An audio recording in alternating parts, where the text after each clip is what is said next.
Have you ever been told, just love yourself? You got to learn to love yourself. Now that sounds like real good advice. However, I want to suggest to you that it's a faulty advice that doesn't work. And let me tell you why it doesn't work. Because implied in that whole idea that you have to love yourself is that somehow or another you're not loving yourself right now, right?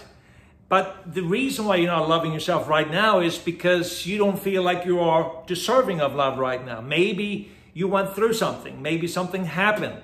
Maybe you went through a divorce and you felt the rejection, the sting of rejection. And so for that particular reason, you may feel like I'm not deserving of love. I will never feel love. So then people tell you, well, you just have to love yourself. But you can't. How are you going to love yourself? Because we think somehow or another that if we can just muster up enough strength, muster up enough of maybe mental fortitude, we are able to love ourselves. The problem is that your egoic mind can never love yourself.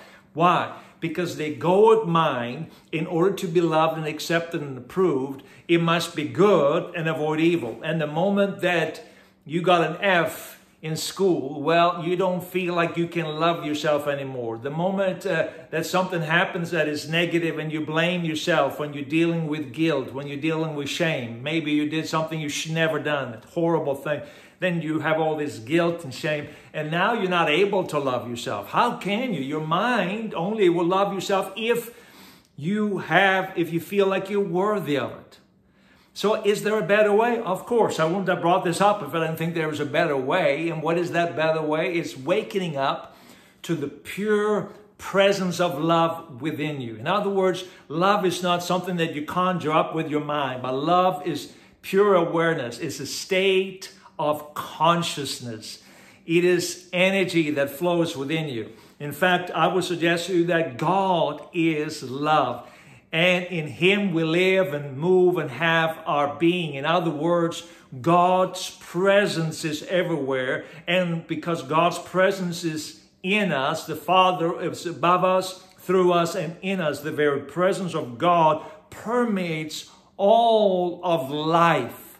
Now, you say, isn't this strange? Well, no, it's not strange, because the very life force, the very thing that causes this evolution to take place, the very changes in nature, the thing that causes us to come alive is this energy of love, that the very core energy of the universe is love. Now, so once you awaken to that reality, once you become aware of it, then it's much easier to love yourself.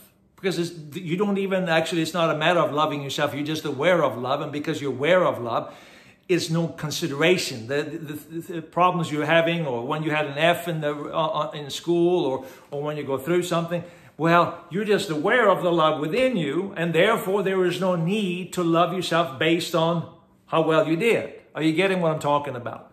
So the key then to living a life that is fulfilled, the key to living a life that is pleasant, that is wonderful, is to wake up, to awaken to the love within you, to awaken to this universal principle, this universal force, this universal energy, this universal source of life. Yeah, I'm talking about God. God that dwells within each and every one of us. When you awaken to that, then there is a transformation that transforms the way you think, the way you see things, and that leads to peace, that leads to happiness, that leads to joy, and this continuous assurance that, yes, I'm not just loved, but the very essence of our being is love.